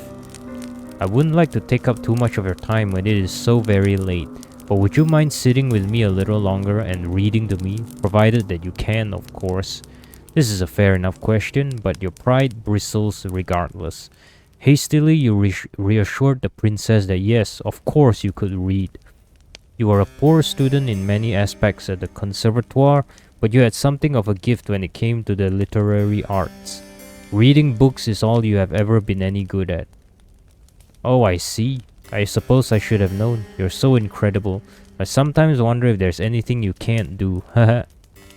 The princess's high praises make you flush. Awkwardly, you look away. Being able to read, you reassure her, it is not such a great feat. Perhaps it isn't where you hail from, but it is here. Very few of my old servants could work and could read, and they certainly couldn't read the books that I like. This piques your interest. Intrigued, you ask the princess what books exactly she likes. Well, I'm glad you asked. I'm fond of fairy tales, you see, old ones from centuries past. I have a collection of them here. Princess says, indicating a book on her bedside table, as thick as a mortuary slab. The book is old though, and the bindings are weak, the pages brittle, and writing woefully old-fashioned. I didn't trust any of my past servants with that book, but I think you will do a good job breathing life into those old stories. Would you mind reading to me for just a brief while, please? Dear one, oh please. The princess's request seems a simple one expressed sweetly, so much so you see no reason to refuse her. You take a seat beside the princess upon her luxurious bed, which sinks beneath your weight. Then retrieve the leather-bound book which is resting upon her bedside table and spread it open. The pages of the book are very brittle, like the princess said, and the bindings of the book are loose. You can feel in the heft of the book's manifold pages the weight of the ages concealed within it. How old is this book? Perhaps it is as old as the castle in which it resides. It is with a quiet voice, hesitant at first, that you begin to read to the princess a tale of courtly love which culminates in a lavish wedding ceremony. All the while as you read, the princess listens to you, enraptured, hanging, or it seems, upon your every word. I am reading to a character in a game about reading, as I am reading the novel to the viewers. Irony. Once you reach the final phrase embossed upon the pages of this aged tome, and they lived happily ever after. The princess sighs as though this tale has touched her very soul. Would that there was a handsome prince to marry me, and she says somberly. Or better yet, a beautiful princess. At this point, I think I would even settle for a lowly scullery maid. Not so subtle crush. Not so subtle confession there. And it just so happens that there's a maid right next to you. You blush at this idle remark and bumble softly that this would not be proper. The storm outside is still squalling, and you have never been one to raise your voice. You do not expect, therefore, that the princess will overhear you, but she does. She observes you, her head resting against her pillows, and says, "And what would be the problem with that, As my maid, shouldn't my happiness come before any silly ideas of propriety?" "Well, of course," you reply, "but for a princess to marry a scullery maid." "You're still hung up about that?" The princess titters. Don't pay it too much heed, I'm just talking to myself. Okay? As if anything like that would ever happen, when there is no priest around who would officiate it. You think that there are greater issues with the princess's plan than the lack of a priest, though she does present a good point. The castle is an empty one. Even if the princess were to find somebody that she loves, there would be nobody to make such a wedding official. You cannot help but feel like you have avoided a good deal of nuisance. But by the same token, do you not feel a touch disappointed? Well, never mind. That was a nice story, the princess says, but I'm not sleepy yet, and it's still storming outside. Won't you read me one more? You would not mind, you reply, but it is getting late. You really ought to return to your own chamber. I know, but can't you find it in your heart to read one story to me? Just one? You can choose a short one. I won't complain. You have some doubts about that, but as before, you cannot resist the princess's demands. It is not, you think, because she is a princess, though that is of course a part of it, but because she is, well, radiant. You would not, you think, as you turn to the next story recounted in this age compendium, want to upset her. You would rather cut out your own tongue. Okay. So we become her slave now. You read another story to the princess which is of a similar vein to the last. Impossible and adventurous culminating at their close in a happy marriage.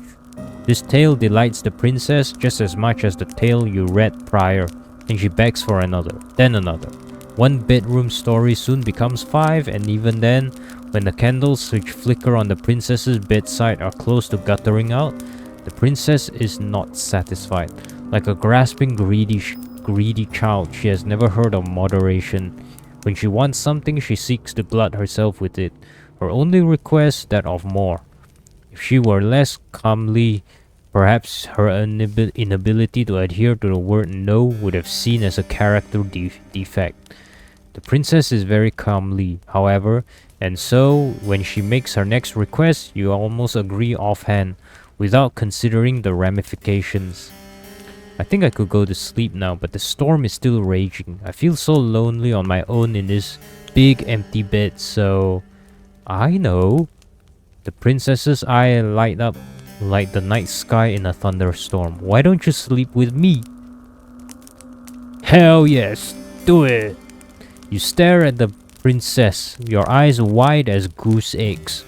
Slowly you blink, then just as slowly you bid her to repeat herself. Didn't you hear me? The princess giggles. Maybe you've been so busy cleaning up after me you've neglected to clean out your own ears.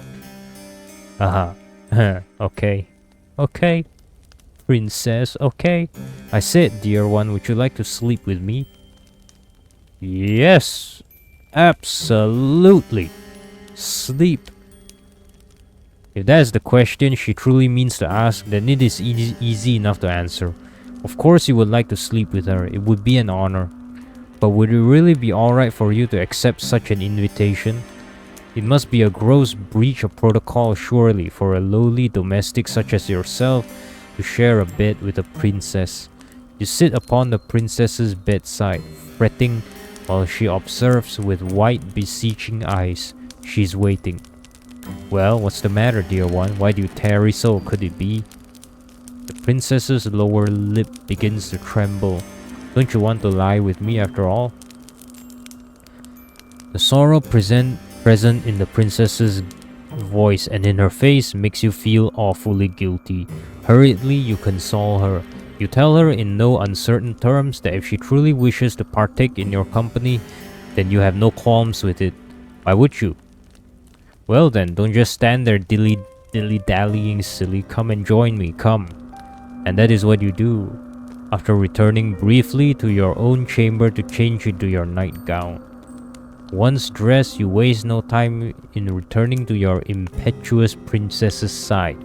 She is already lying in her glorious four-poster bed, awaiting your return as though you are a knight-errant who gone away to slay some wicked dragon.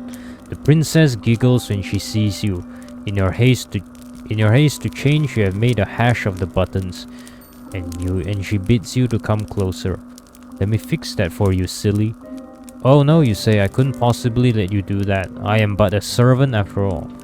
Should it not be your job to dress her? Maybe so, the princess says, but I don't mind a bit of role reversal. It makes things more fun. Hehe. You try a few more refutations, but in vain. The princess summarily discards all of them. Quite at the princess's mercy, she might be even more stubborn than you are. You capitulate to her demands.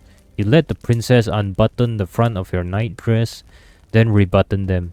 So the fabric of your plain gown is drawn shut. Satisfied with her handiwork, she has very elegant hands.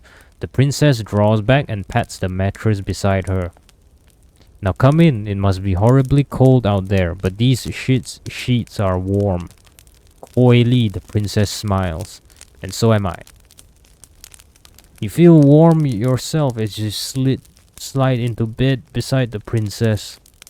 Your face is as red as the gown the princess so often wears, as red as the roses in the castle's grounds. All the while your heart is fluttering. Does the princess know what an effect she is having on you? Surely she must. How could any woman be so blind? There! The princess exclaims once your body is lying beside hers. That is much better. Do you feel cozy now, dear one?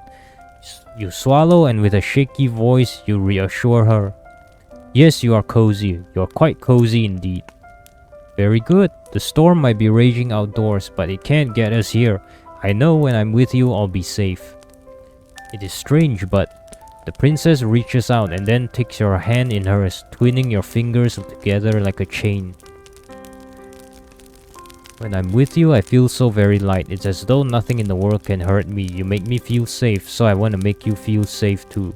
I'll take very, very good care of you, I promise. You return her smile with one of your own, touched by her thoughtfulness, though something about her promise does make you wonder. Should it not be your job to look after her as a domestic? In a way, the princess replies after a pause, but you have been taking good care of me already. Now I need to return the favor. As a princess, I'm supposed to look after my vassals. It's all part of the job description, hehe. You are unaware that being a princess came with a job description. You thought the profession came with far fewer written responsibilities and far fewer forms to sign than, say, becoming a doctor or an astrophysicist or a mathematics professor. You tell the princess this sleepily and she laughs. You do say some funny things, dear one. I think you must be tired. Rest your head. You've been working so hard, I think you deserve it. Yes, you think, only half conscious. I think you deserve it too. You've been working hard for a long time. I've been running for even longer, but now at long last you feel like you can let your fears go. Your eyelids begin to droop, your body beleaguered by a sudden all-consuming fatigue. And in a quiet, understated sort of way, your consciousness is conveyed to Morpheus's kingdom. Your sleep is a deep one, despite the storm which rages outdoors. The wind is howling like a couple of wild cats, both locked in a vicious and bloodthirsty bout to the death, but you do not hear it. Swaddled by the warm blankets about you and soothed by the princess's presence, you are immune from all the ills of the world. When you are with the princess, you feel safe, secure, and, yes, you even feel loved. It is a pity, then, that these feelings do not last for very long. You know that something is wrong, catastrophically so, the moment you open your eyes. Well, god damn it. No happy endings then. Your thoughts are hopelessly jumbled, but you are certain that when you fell asleep, it was in a bed. A nice warm bed, no less, beneath soft, comfortable sheets. You're not lying in bed right now, though. You're not in fact lying at all. Oh! Okay! Okay, you are standing instead against a cold, hard wall made of stone. Okay, no happy ending. I chose the bad ending, I guess. The curve of your back is pressed against the wall so intimately you can feel its icy chill seeping through the fabric of your nightgown. Your feet, which are bare, are similarly pressed against cold, unfeeling stone. They feel so frigid you cannot help but tremble. You are trembling so much you can feel your teeth chattering together. They sound like castanets. My god, how long is this story? I think I've been reading for 2 hours. I'm getting tired here. End this game already. Come on, just show me the bad end and end this game already. Come on. Oh man, I'm so fucking tired reading through all this crap. The sound is almost as jaunty as it echoes through your cell, for that is indeed where you are. The princess's bedchamber wherein you fell asleep is a thing now of the past. You are standing instead, you realize, with a sharp start in the cell of some great underground dungeon. You swallow, and when you do, you can taste something bitter on your tongue. Your stomach is beginning to churn with anxiety. Well, what's gonna happen? You feel like you're going to be sick. A feeling which wells up inside you to a staggering degree when you catch notice of the stench. You are not, you realize, the only one in the dungeon. There are others here, others attired in the simple black and white outfits of servants, which looks much like the dress that you once wore. The others who are with you, however, in this expansive cell, manacled to the walls, are in no fit state to speak to you nor to tell you of their plights. They are all unfeeling, unseeing, unbreathing. They're all dead. You cannot approach these servants to check their pulses, for you yourself are restrained. But even if you could, there would be no point. There is no way any human could survive the wounds which have been inflicted upon these sad slump bodies. Over there you see a woman slumped, the front of her once white apron stained with a blackish blood. There is a gaping wound in her stomach, one through which her entrails might have half escaped, in some sort of burgundy goop, which might once have been pale pink. There is another woman slumped beside the first, of a smaller stature. She's skinnier. Maybe she's not a woman after all, but an adolescent like yourself. She might even be younger. The girl's age, or lack of, did not preclude her attacker from inflicting upon her horrors. Alas, for her body is even more mutilated than the first. Uh-oh. Her body is peppered with even more wheals, and her face has been half smashed in. Only one eye remains, staringly fixedly at the wall opposite of her. In the ruined remains of what was once her skull. Over there you see a woman who is missing both her arms and her lower jaw. Over there you see another one who is missing her entire lower half. Where have her legs gone? You have no idea.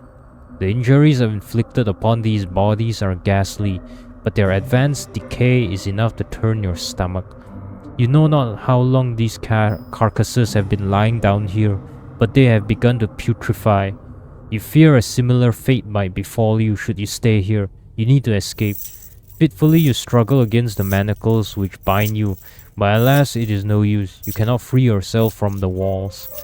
Your restraints are much too strong and you are much too weak.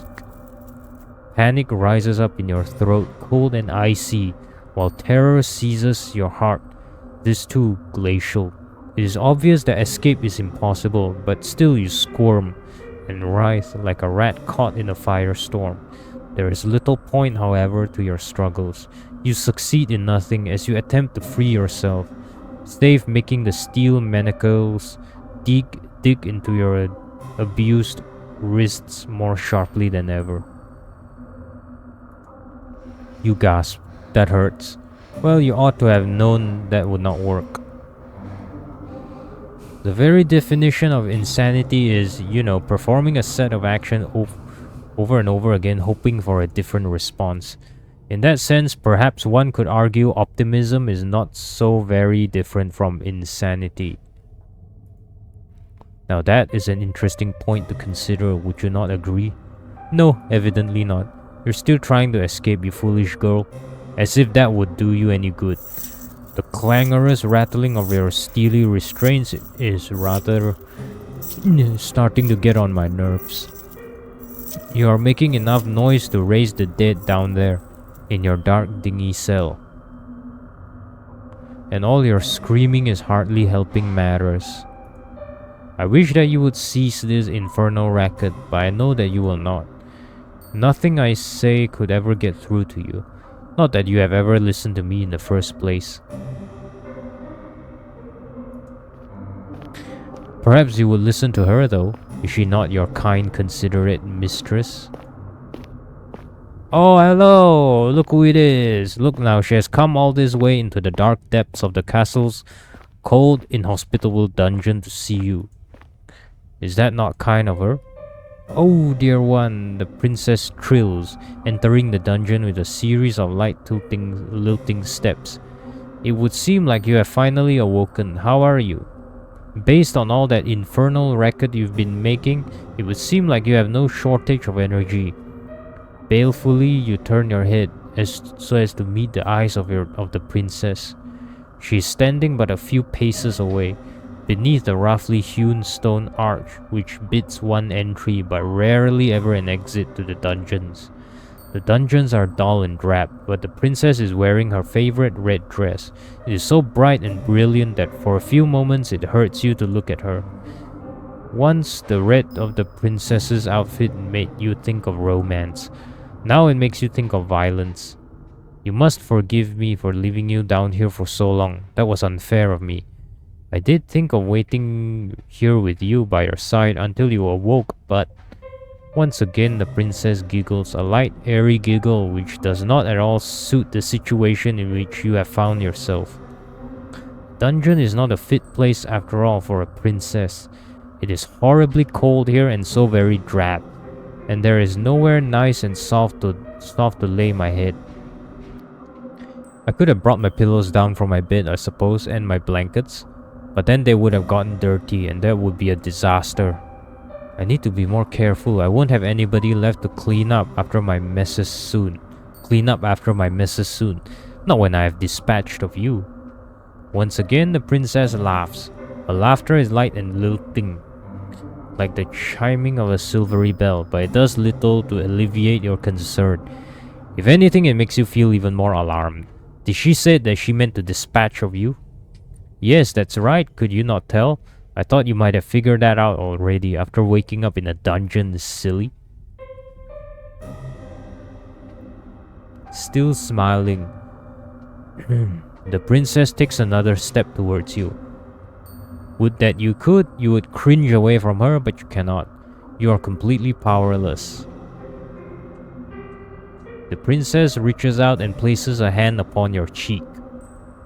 Her skin is very white, and though her touch is cool, it is less so than the frigid air in the dungeon.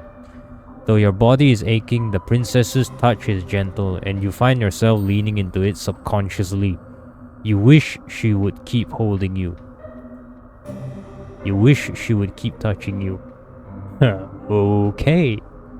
Touch. You luxuriate in her kindness as best you can. But though the princess's caress are tender, your circumstances rather undermine them. How can you relax like this? Ah, you're such a good girl, the princess says in a cajoling sort of voice, as one might address a cat. You've been so lovely to me while we've been together, I really couldn't ask for a better servant. I feel as though I've been spoiled.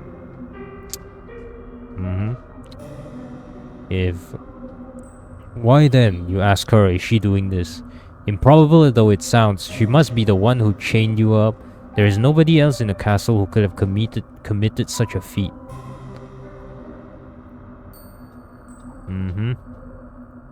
Everybody else is dead. Why yes, how very astute of you. I was the one who orchestrated all of this, naturally. Naturally, she says, as though her betrayal is a matter of course. Naturally. Why, you ask, is this so natural to her? What does she mean to do with you? Only what I've done to all my other servants. I have experience with this sort of thing, so don't worry, I'll take good care of you. Oh, okay. And by And by take good care of, she means naturally I'll kill you. Uh-huh. Duh. Very obvious.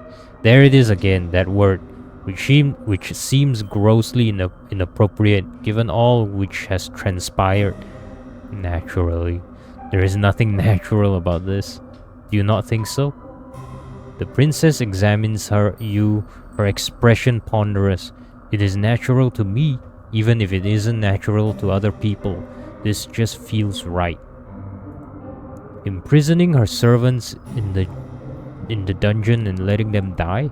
Yes, exactly. There's a bit more to do it than that, though. Oh, of course there is. I like you, dear one, the princess says in a voice which sounds uncommonly serious. You've been good to me, like I said, and kind. For that, I'll be eternally appreciative.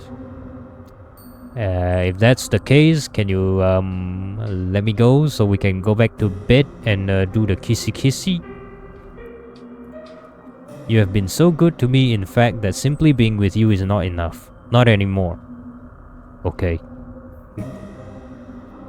Your company can no longer content me. How about we go to the bed and do the kissy kissy then? I'm a greedy, selfish girl, you see. The princess's smile widens into something sinister, her eyes flashing with a fiendish fervor you have never before witnessed.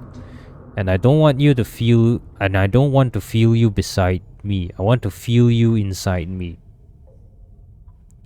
Does she means okay with that inside me thing? Does she mean sex, or does she mean she plans to cook us and eat us? She wants to feel us inside of her. Most likely eat us or maybe both. Or maybe she's gonna do both to us. Well, of all the things your charming captive could have said, you did not expect that. The princess, perhaps noticing your confusion, begins to giggle. A giggle even lighter than meringue, and just as airy. It is just as inoffensive. I can see that you don't understand, dear one, but you aren't the only one. My last lady's maid said that too. Is she so happens to be beside me? Wanly, the princess sighs. A beleaguered woe is me. Sigh which makes her look even younger than the scant handful of years she truly possesses. And the one before that, and the one before that, and the one before that. I thought that you at least might be able to appreciate my point of view, but perhaps not. Appreciate what point of view? I'm just a maid. I don't think it should be too complicated to grasp, really. But maybe my way of looking at the world is a little bit unique. That's what my nurse always used to say, at least when she still had the breath to speak, of course. You look at the princess. Where else is there for you to look, really? Your eyes affixed to her face. She is still smiling, but there is something sinister about her smile. Or perhaps in your anxious state, you're only imagining that there is something sinister about her smile. It is easy to see things which do not really exist when your surroundings are festooned in shadows. In actuality, however, the princess does not look any different to how she usually does. Neither is she acting any differently to the way she usually acts. She has not changed. It is only your perspective of her that has changed. Tremulously, you ask the princess what she means, a question the princess is only too happy to answer. It's simple, really. Like I said, you were wondering, weren't you, why there weren't any guards or any servants in the castle when you first arrived here. That question had crossed your mind, yes. You are sure that the princess said her ministers sent them away, though. Was that a lie? I wasn't being wholly truthful, no. I thought you would be afraid of me if you knew what had actually happened, and I didn't want that. I wanted you to stay with me. My ministers didn't send anybody away because I don't have any ministers. I dispatched of them too. Did she now? You suppose you ought not to be surprised, but you still shudder regardless. My ministers weren't very much fun, I'm afraid. They had a lot of ideas about what I should and shouldn't do after my parents died. Princess stares at you, her eyes wide like black holes, empty, yawning abysses. So I killed them. I killed my servants too, though I did a more thorough job with them than I did my ministers. I did not care for my ministers, you see. They were all fusty old men, but I did love my servants. I loved my ladies' maids and my undermaids and my scullery maids and my housekeeper and my cooks and my large retinue of retainers. They were like my family. They raised me in my parents' absence and I adored them. They were so very dear to me that I had no real choice. I had to eat them. Okay, she wants to feel me inside of her by eating me.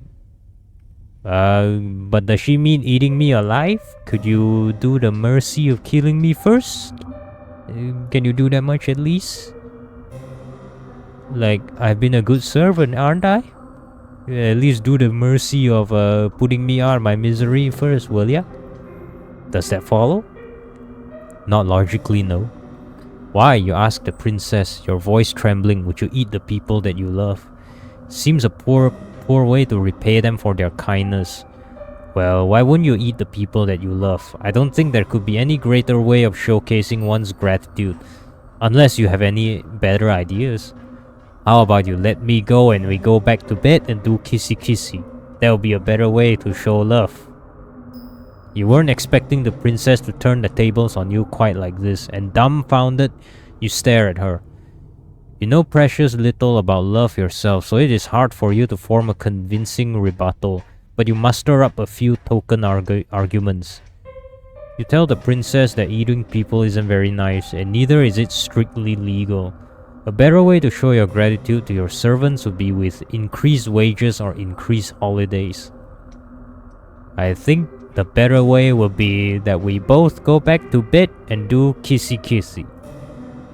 The princess listens to your arguments, her expression astute, like a student poised to take notes in a very important lecture. Once you're finished, however, her concentration fails her. Her shoulders begin to shake, but it is not with remorse for what she has done. Instead, she is laughing. Oh dear one, that's very funny. But why should I care about the law? I'm a princess one day. I'll be queen. I am the law. That is a good point, but would eating people not turn her subjects against her? What subjects? I'm no fool, you know. No matter how I might act, I know what happens beyond the castle walls. I know all about the plague. Once I might have had a populace to govern, but they're all gone now. I'm a princess in nothing but name only, a monarch without any subjects. Don't you think that's sad? I know I do. It's so woefully lonely. If she feels lonely, then why she has been systematically slaughtering all of her domestics? It doesn't make a lick of sense. Perhaps not, to you. Gently, the princess caresses your cheek. But I shouldn't judge you too harshly. As much as I like you, dear one, you are a commoner. Perhaps you can't understand the intricacies of my thoughts. Privately, you doubt that anybody would be able to understand the intricacies of the princess's thought process, largely because it is unreasonable. You do not say that though. Instead, you ask her the only question you can think to ask, with your weary throat which is sore from shouting. Why? Why, you ask? The princess blinks. It's because I don't want you to leave me, of course. Okay, then can you let me go and we can go? I do not plan to leave. How about you let me go and we go back to bed? Everybody leaves sooner or later, whether they have pledged their allegiance to me or not. That is simply the way of the world. People are fickle and inconstant, even to me, a monarch. That is why I decided to eat my servants. I had no choice, you see. It was the only way to ensure that they would never leave me. When you think about it, they should be grateful for that I would demean myself so, consume their flesh and blood. I'm a magnanimous ruler, you see, and I treat all of my subjects equally. I love every single one of you. And naturally, I love you too. You have been awfully nice to me, and you are very pretty alongside it. Then let's go back to bed and do the you know what. If you were a plain ugly girl, perhaps I would not shower you with affection quite as intense as this.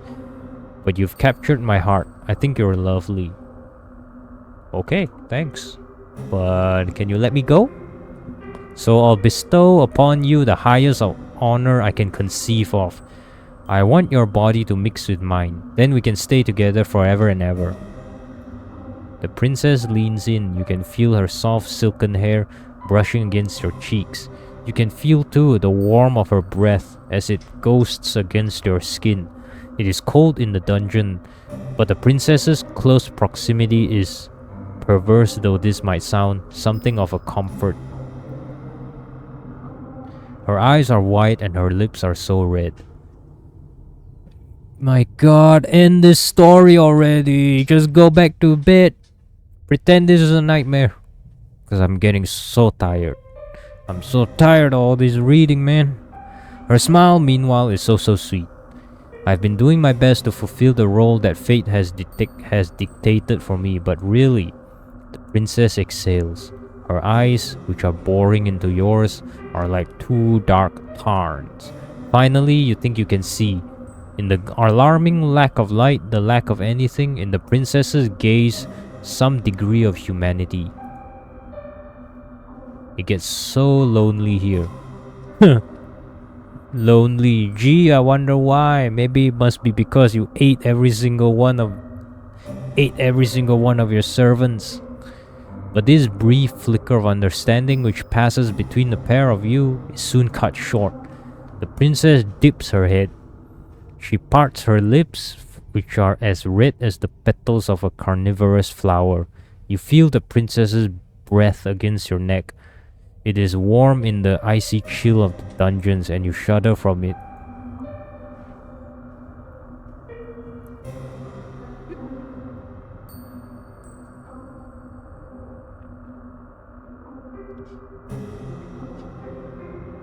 For a few moments you think that this overture of the princesses could be romantic in a way, but this too comes to a swift, merciless close. If you guys are wondering why I took a long pause just now, that is because my voice is really starting to hurt, man. My throat, I mean. Because this is a hell lot of a reading that I'm doing. What the princess's mouth is on your neck. Okay, what is she doing? I can hear biting sounds. The princess's teeth, sharp as needles, are in your flesh. Okay. Okay, she's gonna slowly eat us bit by bit. Crazy. The princess is draining your blood. She's supping on it in great greedy goblets, like a hungry animal. One who cannot truly comprehend the harm it is causing. Even as the princess sups from you, her arms twine around your waist. You find you cannot hate her. She is far too unworldly. You are sure, as your consciousness begins to fade, that the princess was being sincere when she spoke of her love for her past servants. This is simply the way the princess expresses this great love of hers. A love which is so very abundant, it borders upon the monstrous.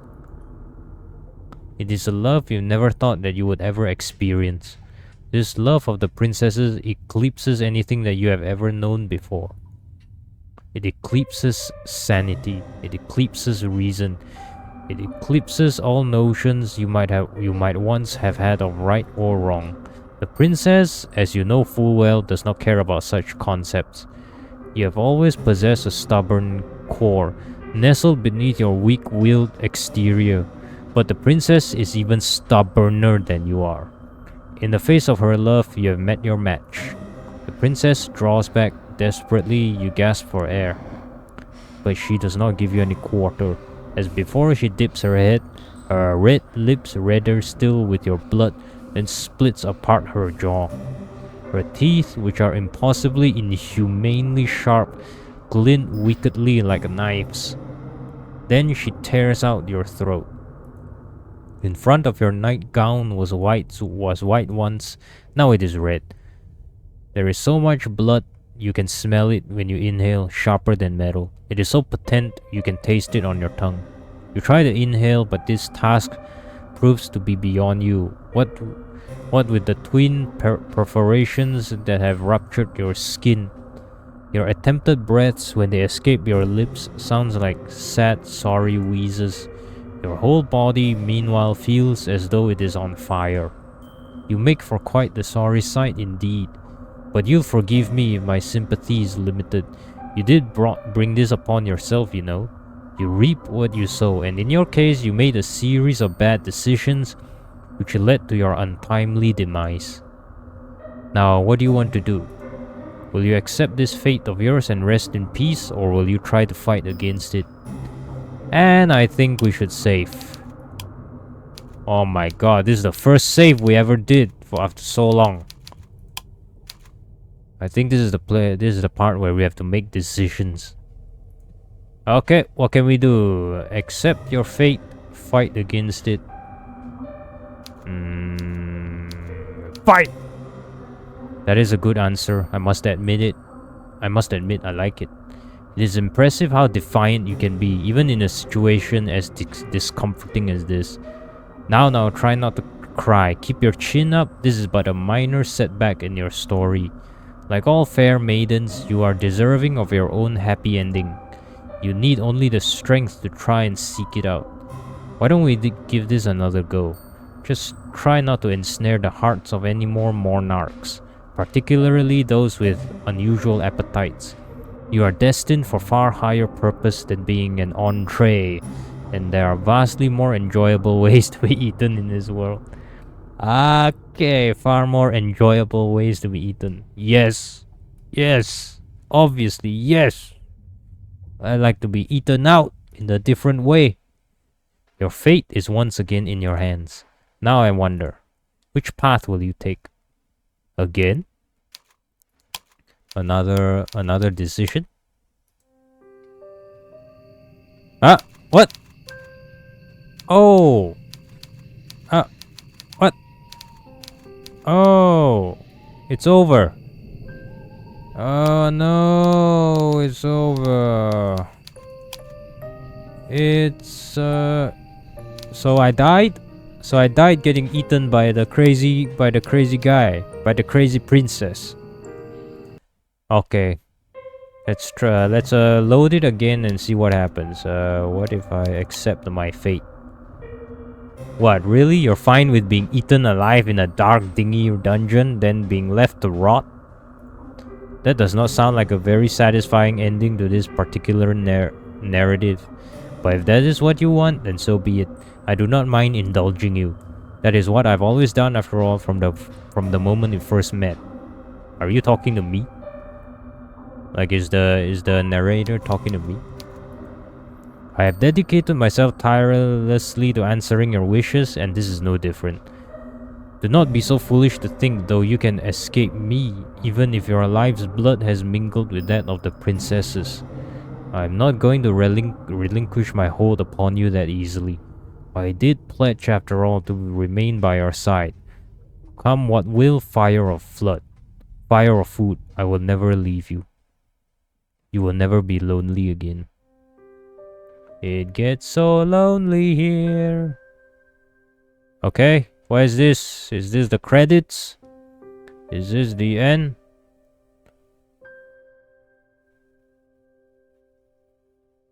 Okay, it's the end. So in both options we die. What was the point then? What was the point of giving me two options then if they're just gonna end up with me being dead? Let's see the gallery. Is there a gallery?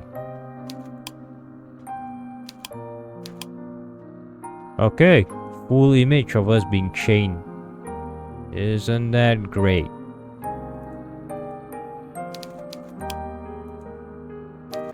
Okay, so anyway guys, I'm gonna stop it here because it's been 2 hours, I believe, and I'm getting tired, and I'm tired as hell from doing all this reading. Okay, I'll continue the other routes tomorrow.